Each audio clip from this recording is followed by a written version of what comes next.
Hello, everybody. Welcome to the Real Sports Scope on this 28th day of January. Got a great show with you on for tonight. The Bills hire their offensive coordinator to be the head coach, Joe Brady. Todd Monken, I think that was a good hire for Cleveland there. It really took me by surprise there. Went with the Notre offensive coordinator that really deserved to get his shot. Talk about that. Bill Belichick, not in the Hall of Fame, doesn't make the first ballot. Neither does Eli Manning, and more. Stand by. I'll be back here momentarily, and we will hit the ground running here on the Real Sports Scope. Hello, Sports Scope followers. The program has seen tremendous growth since going 5 days a week. I just wanted to thank everybody for your cash contributions and sharing the program with friends and families. Just a reminder, if you want to contribute to the program, go to the Cash App, the cash sign, and Sports Scope. There are other ways to contribute to the program listed at the bottom of the screen. If you want to advertise on the program, go to Sports, that is Sports with an S, another S, Scope, SKOPE, at gmail.com, just like it's listed at the bottom of the screen. Thank you and enjoy the program. All righty then, folks, I'm back here live. I should have said this to start the program. My thoughts and prayers are with my local Nashville citizens. A lot of us not just lost power. We've got trees on our house. You've got trees in your yard that you're down, power lines. I lost power for 3 hours the other day. Of course, that's nothing. I've got friends that's lost 3 and 4 days. Of course, I've had power out since Saturday, just got it back on. And listen, I know it's a highly stressful time, folks, and we'll get through it. We'll get through it. I think this was declared a national emergency. A lot worse once I started driving the last few days, going back to work and seeing some of these roads, even like some of the main roads. I was on Hillsborough Pike today for you Nashvilleians, that Green Hills area, and a big giant tree actually blocking one of the lanes in Hillsborough Pike. So we'll get through it, Nashville. We always have. We got through the 2010 floods. It was really bad. We've got through many tornadoes and whatnot. We'll get through this as well. Okay. All right. Back to the show, football. So the Bills, let me say this. There's a lot of negativity on these new hires, a lot of ageism, This guy's too old. This guy's too young. And, something, the hirings over the last few days have not been bad at all. First of all, the Bills hired 36-year-old offensive coordinator Joe Brady to be the next head coach. I made a note to myself, mind you, the Rams hired 31. You heard that right. 31 when he started the job. Sean McVay to be the head coach back in 2017. Now, McVay did go out and hire veteran defensive coordinator Wade Phillips to run the defense. Mind you, that a year or so later, he ended up getting to the Super Bowl with that particular defense here. So, Brady needs to hire, that being said, he needs to hire a veteran defensive staff. I said this about Brian Callahan, the Titans coach. Yeah, he hired his dad, but the defensive coordinator was a fairly young guy. I think it was his first defensive coordinator job. Did okay the first year. Defense really fell off, took a major step back this particular year. You want to go with a veteran staff. Now, I know that they're looking at Jim Leonard, former player. Leonard's with the Denver Broncos. He's a pass game coordinator. Leonard was a great player. I want to say he played with the Ravens at one point, bounced around. He's an up-and-coming guy. He's 43 years old. Not too young, but I'd prefer, Buffalo fans, if you're listening, I'd prefer him go out and get a seasoned veteran like a Wink. There must be something up with Wink Martindale. Plus, Jim Schwartz is available, and that's a whole different story. But he's a veteran coordinator. But like a Wink Martindale, formerly of Michigan, the defensive coordinator there, of course, the Sherrone Moore thing, he's out of a job right now. They've got a new coach now up there in Michigan. But he's also coached it with the Ravens and whatnot. Somebody of that nature. Surround yourself with people who know more than you do. You know, that's one of the keys to success. When I started managing a security company at 25, I was over like 15, 20 people. I sought out advice from people 35, 40, 50, 60, 75 years old that were retirees that was just doing that job as a retiree. Sought out their advice. Don't be insecure. Seek out advice from people who know more than you. I hope that Brady does that. You still have an opportunity to win with the Josh Allen. Their offense wasn't the problem last year. Remember, other than maybe Cook holding on to the football, but for most part, very good number one rushing team in the NFL last year. They just couldn't stop the run, so they need an old school guy. I sure would like to get a Rex Ryan. Is great on ESPN. I'd even give him a call. He used to be head coach up there at Buffalo. Something like that. Wink Martindale. Guys, these guys are 60s, late 50s, 60 years old. But these are old heads who know the game of football, and particularly the defensive side, stopping the run here. Other than that, it's just not really a bad hire per se. I wish they would have went with the Belichick, the ball angle, but that didn't work out. The offense is going to be squared away. They need to continue to build on that defense, particularly Josh Allen. Josh Allen, if he's smart, I would adjust my salary and get some of that divvied out to the future and push some of that down the road so you can bring back some players, maybe bring in a couple of players here on the defensive side, particularly at the linebacker. You've got to bring Milano back and guys like of that nature and help stop the run there. You still got a shot there if you are the Buffalo Bills, regardless of what others say. Okay? But anyways, okay. Also, Cleveland. This is an interesting story out of Cleveland here.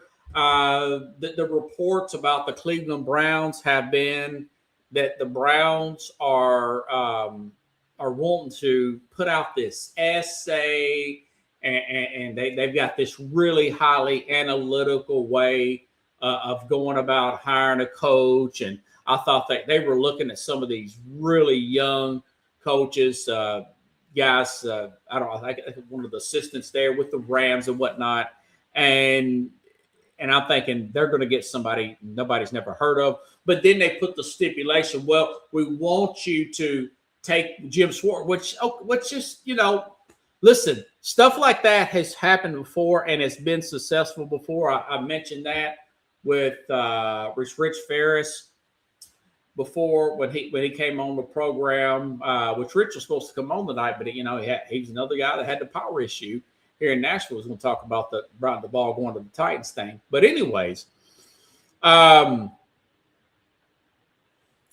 George Halas of the Chicago Bears put Buddy Ryan and Mike Ditka. They didn't work together before, but he hired Mike Ditka as the head coach. I want to say kept Buddy Ryan on or whatever. Kept Buddy Ryan, which is Rex Ryan's dad. We're talking 1985. They put those two guys together. Mr. Halas there. It's 40 years ago. It is what it is. They end up winning the Super Bowl. So you can do that, but most time, yes, coaches want to hire their own assistants. They want to hire their own coordinators. They don't want to be sprung together. They don't want to have the arranged marriage, if you per se. But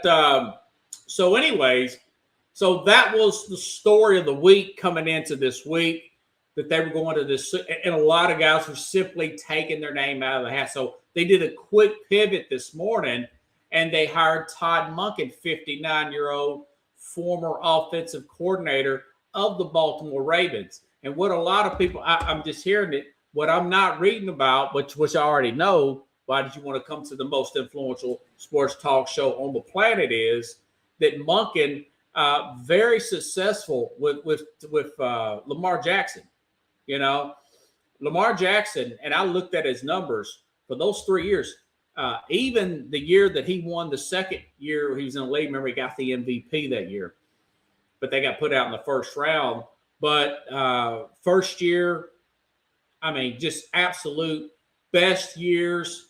QBR rating, 2024, his best touchdown. He had like 41 touchdowns in 24. Of course, that was not this past year, but year before, 24 season, when they end up, he had the crucial fumble against Buffalo in the playoffs. But that was a career year. And of course, in 23, less touchdowns, but he's very efficient. I think it was the highest rating that he had of his career.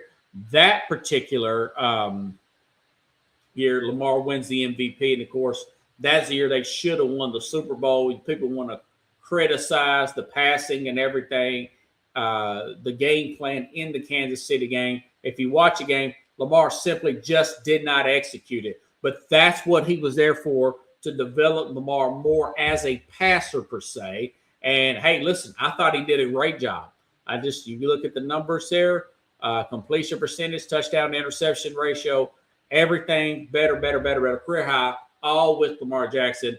Whether Lamar's cap hit was too big and that they had to take away from the defense, or John Harbaugh, the head coach's voice wasn't standing strong anymore, may have gotten a little stale there. The reason why they moved off of him. None of that puts the blame on Todd Monken, who also won a national championship with a Chris Georgia offense in the college game. So really like that hire. Surprised they went with that, with the whole essay and all that. They go with 59-year-old Todd Monken here. And, of course, that ticked off Jim Schwartz.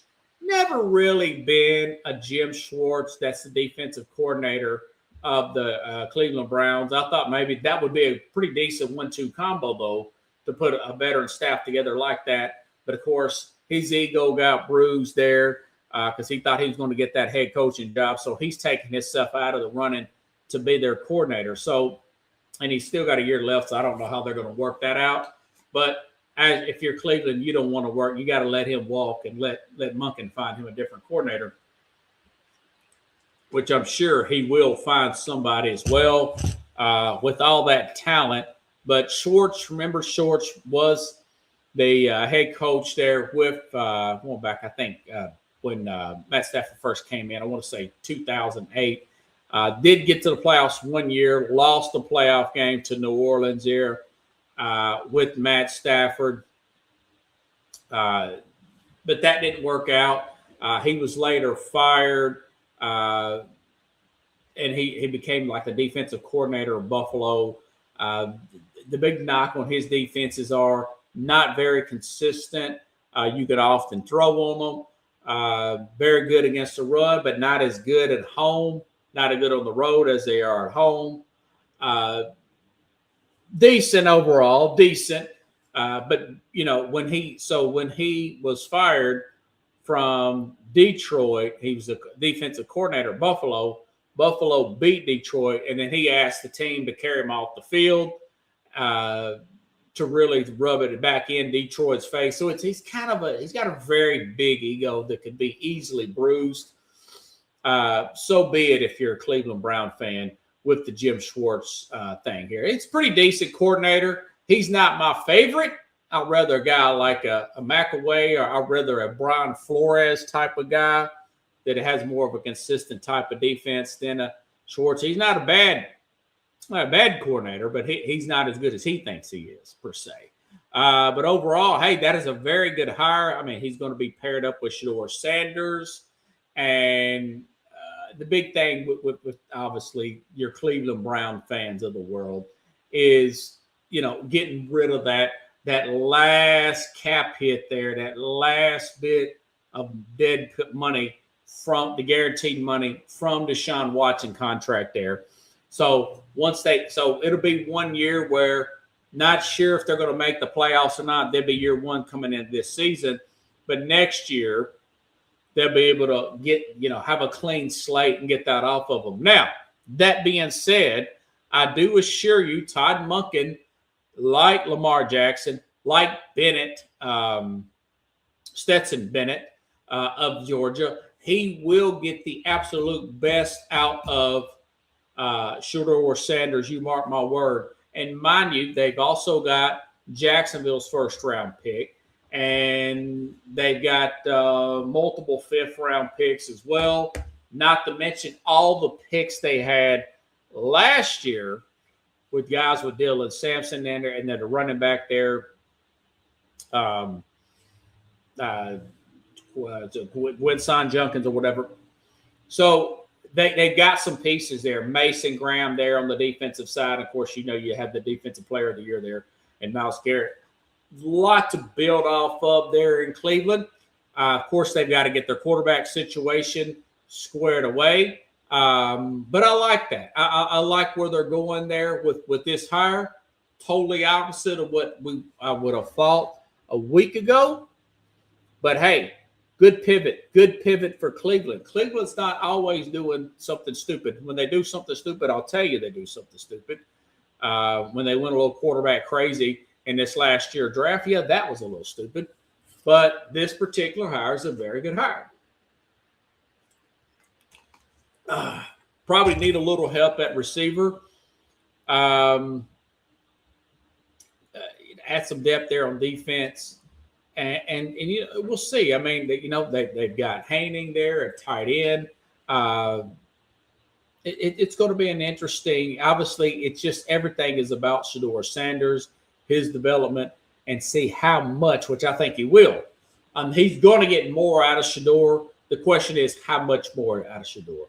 Is Shedeur going to grow up from one year to the next? Most players, we saw this in Bo Nix last year. We saw it in Drake May this past year, and Bo Nix, two guys that were deep into the playoffs here, both rookies last year, take that big jump from year one to year two. Now, Shedeur is a guy that also played 4 years in college. Is he going to take that big jump from year one to year two? That's the $64,000 question there, Cleveland Brown fans. Let's see if I have any more notes on that. And also, I mentioned they should look after a guy like a Wink Martin. Somebody needs to hire Wink Martindale, But anyways, okay. All right.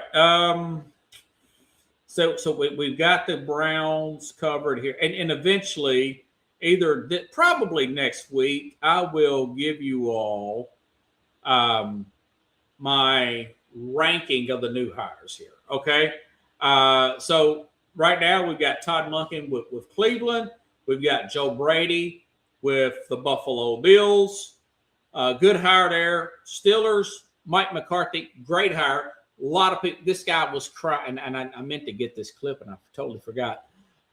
He was about to start crying at the initial press conference. Mike McCarthy is a Pittsburgh native. That press conference was the equivalent of like a Dan Campbell. This guy's going to give it everything he's got to get Pittsburgh back on the winning side of things. Of course, the logistics of getting a quarterback and everything, that's always a big deal, and getting younger and doing a rebuild. But again, like I said last week, that's the most patient organization in all of sports. They will work with McCarthy. I don't think you need to stay at any organization over 10 years, or at least you need to evaluate. So what if he's there 5, 6, 7, 8 years and not 15, 20? Does he really need to be there 18, 19 years like a Mike Tomlin did, and for things to get stale? I don't think so. So I thought it was a great hire. Jesse Mentor, after looking into that, from the Baltimore Ravens, also very good hire there.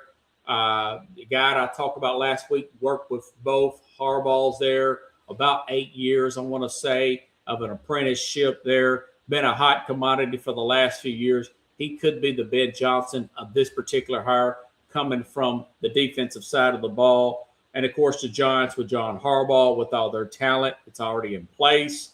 Another really good hire there. Falcons, not a great hire, but an upgrade hire over the former coach there, the defensive side, Kevin Stefanski with Atlanta. Dolphins, don't think Dolphins does a good job there. Not in love with Jeff Hafley. That's a wild card type of hire per se. And the Titans, Robert Saleh, that hire is growing on me. So, okay, Robert Saleh, that's a good transition there for me, folks. From the Titans yesterday have hired Brian Daboll. That is a rock star offensive coordinator there. Remember the Brian Daboll, going back to his Buffalo days, really took a big jump year 1 to year 2. You can look at Josh Allen's transgression there, from the guy that looks like he was just running around making plays to a guy developing his short game there, having that initial success at Buffalo with Josh Allen, and then taking the job with the New York Giants, getting a guy. Remember, Daniel Jones was hurt a lot. A lot of people don't understand this. Daniel Jones was hurt quite a bit with the New York Giants. He's either playing hurt, you could tell he was visibly hurt, or he was simply out of these games here. But mind you, he took Daniel Jones and got Daniel Jones a playoff win with this team here. And you saw what he was doing with Jackson Dart. Got a little overzealous there at the end, pushing Dart to get out of the tent real quick when he had his concussion issues. But you could see and I said this throughout the season. After they fired the ball, you could see Dart's play deteriorate as the season got towards the end. I know he had a good game. Was it towards Dallas at the end? But you could see Dart's play start to deteriorate at that time. So Brian Daboll for the Tennessee Titans, man, what a massive home run hit here. Now, let me say this here. With Tennessee, they've got the top 5 pick, the number 4 pick overall. You've got Cam Ward going back to the a Hard Knocks episode there with Brian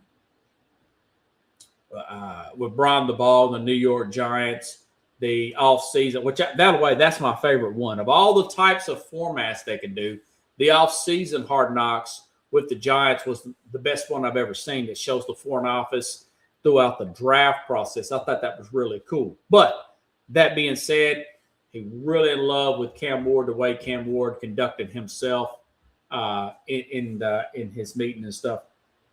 Although I think, I don't think he was actually on that one. But you kind of got a feel, I think it was the year before, but you kind of got with Jalen Daniels, you got a feel for what kind of coach he is in that particular one. And then this past year, you saw him, you kind of get a sense that that's probably the way he acted with Jalen Daniels, the way he acted about Cam Ward. Him and Joe Sheehan, they wanted to trade up. They were willing to offer a next year's first-round pick and, of course, their 3 pick overall and multiple picks from go to 3.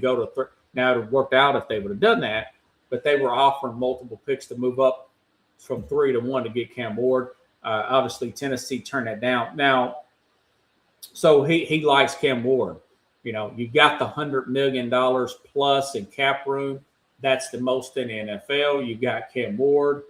You got the number 4 pick. They've also had the young talent they brought in last year. So you've had 2 top 5 picks, 3 top 10 picks if you count the year before, and then you got the 2 top 5 picks, and you got the most cap money in the NFL with Brian Daboll. So I'll say this: that hire right there makes Tennessee, as of today, a legit.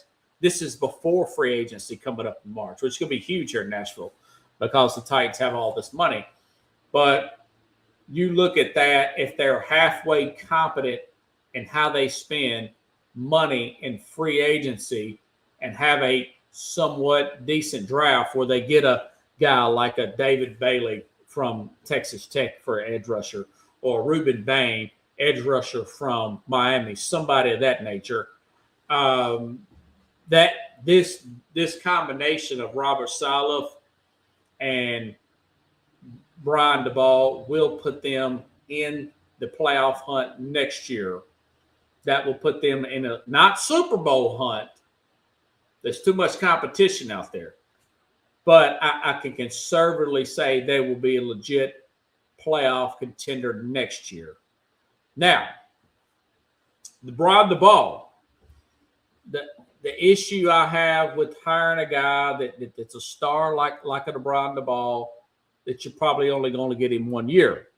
So if you're a Titans fan, now I'm out of Nashville area, if you're a Titans fan, you got to look and say, okay, what are those teams going to be that could possibly be looking for coaches next year? Okay. Number one, first and foremost, I know that the Jets, Aaron Glenn, has reached out to John Gruden to help him out. The controversial John Gruden, who I thought would be a good candidate for the Titans job. But John Gruden has said no. He's also, I've read, he's reached out to Wink Martindale with good plan. He's fired his offensive coordinator. That is the number one job I think that will be probably open, pending a miracle, would be that Jets job opening next year. They've got multiple first-round picks for the next few years. Remember, they traded away Quentin Williams, they Sauce Gardner and whatnot midseason last year. So they're loaded with draft capital. And unfortunately, they're stuck with Justin Fields. Now, if you're a Titans fan, you hope that they win enough games where they're not sitting there with that number one overall pick. You don't want the Jets sitting there with the number one overall pick, and Archie Manning has which he could, and Archie Manning down in Texas has that all-world season next year, wins the Heisman Trophy, and is projected to be the first overall pick. You don't want a situation like that if you're a Titans fan, because you want to keep the ball, okay? So you want them to pick about about fifth or sixth or something like that, if they decide. And he would be the odds-on favorite to get fired next year would be Aaron Glenn. I don't think he's going to survive this year. But that's number one guy I would be worried about if I'm a Titans fan, to lose Brian Daboll. He would love it to come into the same stadium that's being played at and beat the former and shine for the rival team that they share the stadium with in the AFC. Brian Daboll would. So that would be one. Now, the other one would be Todd Bowles down in Tampa. They've also got new offensive coordinators here, So Todd Bowles down in Tampa, working with Baker Mayfield, with the young Emeka Egbuka, pretty decent defense. I can see him wanting to do that. That would be another one. So you want them to win some games. You want Bowles to rebound and keep his job and win the NFC South next year if you're Tennessee. And number three would be really bad. It would be the Carly Ursay Gordon. Now she comes off a little bit of a micromanager to me. This is the owner of the Indianapolis Colts. I talked about the story where she is wanting to, or she listens in to all the play calls and says she don't want to hear no nonsense on the plays, messed up everything. I thought that was a little much with the micromanagement. The Colts fans that I talked to doing Uber here in town that were in from Indianapolis said that they didn't think that was a big deal. They actually like Carly Ursay Gordon. If you look at some of the pictures of her, she looks a little crazy to me. I ain't saying she's crazy. I said she looks a little crazy. And things just don't work out with Daniel Jones. That would reunite him with Jones. I don't know if they would want that or not, but that would be an awful nightmare for the Titans for Brian Daboll. So what you could hope for is none of these jobs are really attractive for him next year. And hopefully you can get him 3-4 years, or at least during Cam Ward's rookie contract, or if Tennessee just wins the Super Bowl with them, and then you lose him that way. That's what you can hope for. But my biggest concern for the ball is he's going to be one and done, and Robert Saleh is going to make the crucial mistake that many prominent coaches have made, and I do quite a few. Let me you get rid of the star, and you hire the quarterback coach who's been a quarterback coach for 20 minutes, but he's the faithful assistant, the in-house quarterback coach or whatever. Make him the coordinator, and the offense falls off a truck the next year. Meanwhile, you're wasting away Cam Ward's rookie contract where you can really stack the team and be in the potential Super Bowl. Okay? Philadelphia, same thing. Hired the in-house guy, fired the in-house guy. Don't be Philadelphia. Tampa, just mention that. Lost their coordinator this past. They had Dave Canals, and then they lost Liam Cohen to Jacksonville. Okay, and then they instead of going outside, they hired the air quote in-house guy. Well, that in-house guy was fired. Tampa did it. Detroit, the lovable Dan Campbell, Detroit gets Ben Johnson, rock star offensive coordinator, gets the job with the Bears. We saw what he did. The Bears look great, right? They hired the in-house guy. Well, so that's 3 right there. Do not hire the in-house guy when you lose your offensive coordinator. Do the league-wide search. Go to college and search.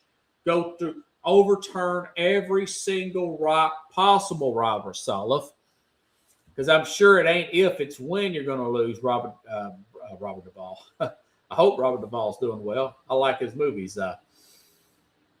Let's heard a line from his movie Apocalypse Now. I love the smell of napalm in the morning. Robert Duvall movie, old school. I think it was a Vietnam movie from the 70s. Anyways, so it's a great hire. It's a great. You put that hire, Cam Ward. Defense is going to be much better. Long as they don't just totally destroy or jack up the free agency process, and they hit somewhat on the draft picks. This team is going to be. You should expect them to make a run at the playoffs. Not sure about Super Bowl. I like what the Chargers offseason is looking like with McDonald as their offensive coordinator. That could be really good. That could be really good for them, for the Chargers. So very good hire there. That's a home run. Would I prefer a Cliff Kingsbury? Yes, because I think since Kingsbury has been fired twice, fired from Texas Tech and fired from Arizona, and the notion that he is not good at holding players accountable, that maybe he's just looked at as not head coaching material, like a Josh McDaniels, who's going to be with New England for a number of years because he's been fired twice. I would much rather prefer have him more of a 3 to 4 to 5 year type of guy to work with Cam Ward rather than a Brian Daboll, who may be a little better in some spots, only work with Cam Ward a year or maybe 2. But we'll just have to hold our breath and see how successful they become. If he gets hired away, the positive side to look at it, if you're a Titans fan, that means the Titans were successful, So a lot to be excited about. Much more upbeat about this Robert Saleh hiring than I was when I first read about him getting hired last week. Okay? I know that's saying a lot, but a lot of people here in the Nashville area wanted to hear that full drawn-out take on that. Okay. Bill Belichick. I was really surprised about this. I'm well-versed on – I've seen multiple documentaries on Bill Belichick. I've seen one with Bill Parcells, the two Bills. I've seen one with the two greatest coaches, with Bill Belichick and Nick Saban. That was a little bit more recently than the two Bills. Both are great documentaries on Bill Belichick. But, the fact that he did not get into the first ballot Hall of Fame, he fell short of getting the 40 of the 50 votes. I understand Deflategate and Spygate. Spygate was first. Deflategate came later on. Spygate was, supposedly spying on practices and whatever of opposing teams. And Deflategate was simply is deflating football, something as minor as that. They got blown up. This was in the middle of their Super Bowl run. Those are between their two dynasty-like runs, or whatever you want to call it, over the years to that 20-year period with Tom Brady. And, the guys got – and you look at all that, and I understand that side of it. But also, you got to look at the human side of it, that these guys are – these sports writers that vote on this stuff are human too, folks. And the fact that they all those years of Bill Belichick being short with the media about, on the Cincinnati, not wanting to give straight answers before game, post game, very monotone-like answers there that the reporters were finding insulting and whatnot. They took that into account. You better believe, I think that they're not going to say that publicly, but they did take that into account. As a fan, I thought those were funny. Those were made jokes about. There was skits made about it, but they took that pretty seriously over the years. But all that being said, I've mentioned this before. I don't care for Steve Kerr and his lectures on political stuff when he's very he has selective outrage, and he's using him and Greg Popovich. They want to use that background back there. They want to use that NBA logo to lecture people how much they hate the current president and talk about all that stuff. And not only that with Greg Popovich over the years, but he would also insult the reporters, and every question was a bad question and all that. All that being said, if I'm an NBA writer, as much as I despise those two guys, especially Greg Popovich, and, God bless him, I know he's having some health problems right now, I would still recognize the fact that he's a Hall of Fame, not only he's a first ballot Hall of Fame coach, Greg Popovich was, Whether he did it with Tim Duncan or not, he's a first ballot Hall of Fame coach, as much as I personally just don't like him. Same thing with Steve Kerr, four-time NBA champ. He's a first ballot Hall of Fame coach. So the fact that they just didn't get it, this was very petty, and Jimmy Johnson even weighed in. The Hall of Fame coach itself, former Dallas Cowboy coach, Jimmy Johnson here, said that, what did I see this at, man? It's really good. I passed this up the other day, and I don't know, earlier today. And I'm going to find it. He's got a really good quote here, Coach Jimmy Johnson does. And he's talking about, here we go. This is what Jimmy Johnson said on his X account. He said, if they're using the excuse Spygate, now just mentioned the Spygate, right? He said, if they're using the excuse of Spygate, that's ridiculous. Many teams, including ourselves, talking about his Cowboys, tried it. Howard Mudd at Kansas City, who later coached for Bill Polian, and Tony Dungy. Remember, Dungy's very straight-laced guy, Christian and everything. Howard Mudd at Kansas City, who later coached for Bill Polian and Tony Dungy, gave us the idea. He was the best. We didn't get anything, and stopped by many teams gave it a try.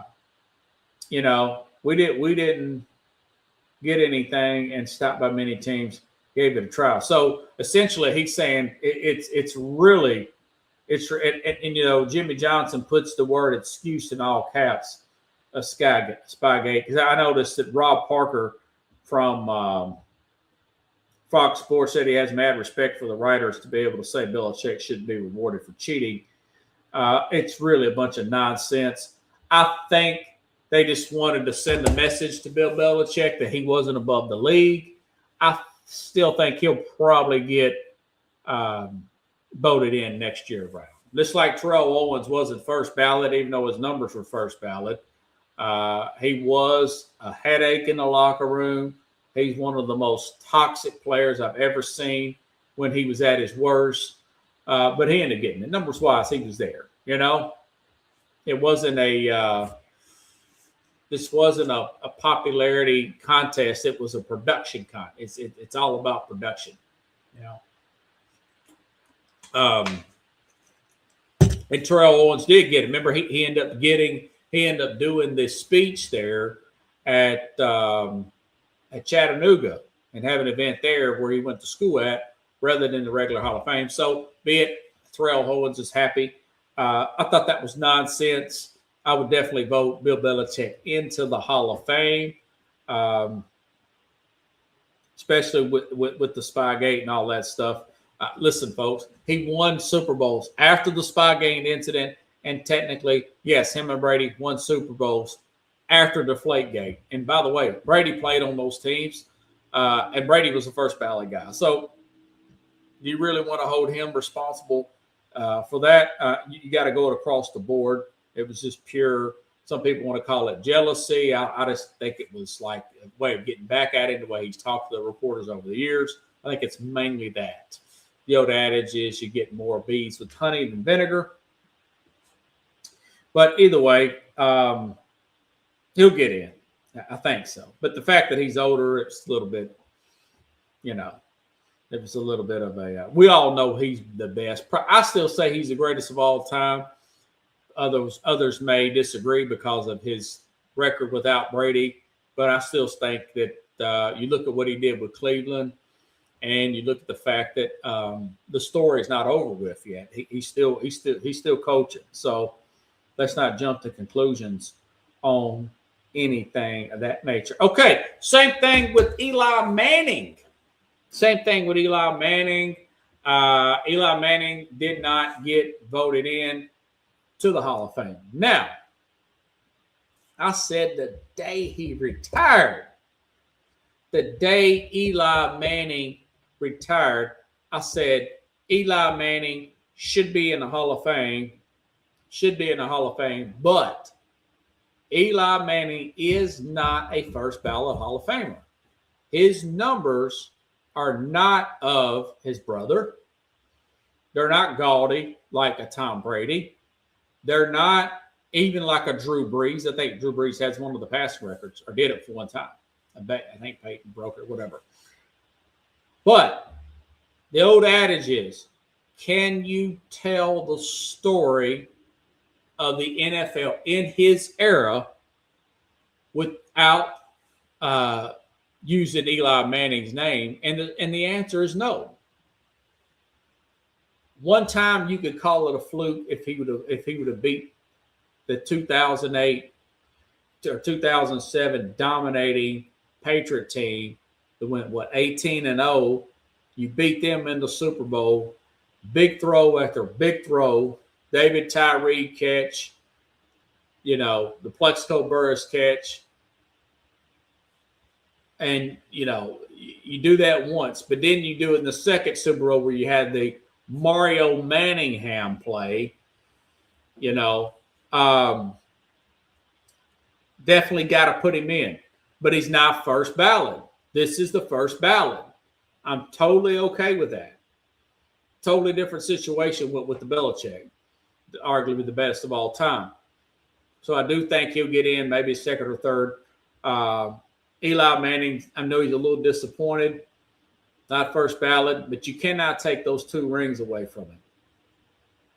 And he beat Belichick and Brady twice. So, yeah, he's a Hall of Famer. And you say, well, you know, you can also look at it from the fact that his coach there, not the most quarterback-friendly coach in Tom Coughlin. Very conservative, run the ball up the middle, let's play defense.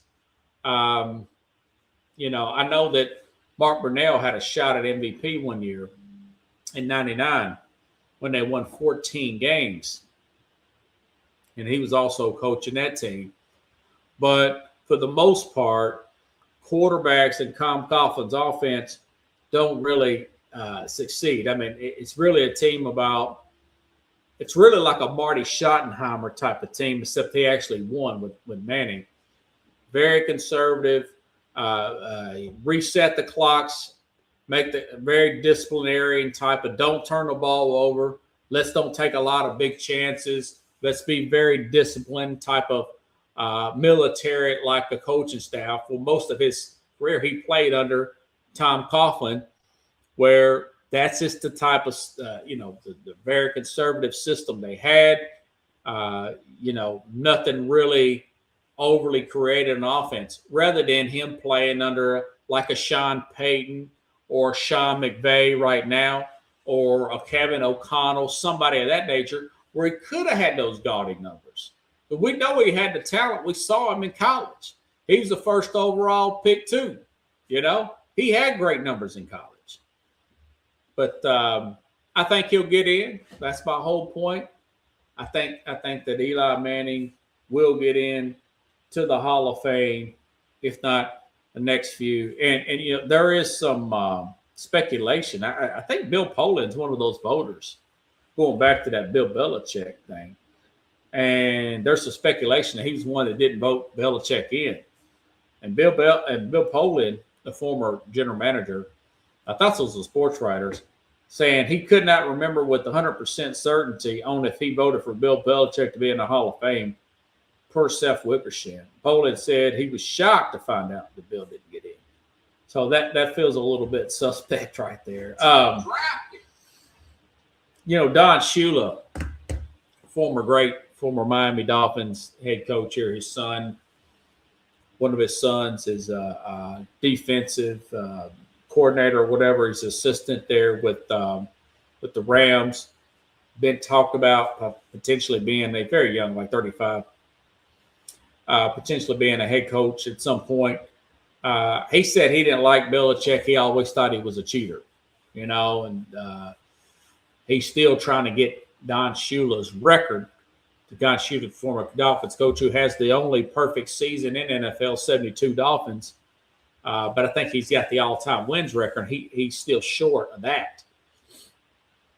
He's in college. He might not ever get that, But I really hate that about Belichick. But, Belichick brought a lot of this stuff on himself. He did burn a lot of bridges.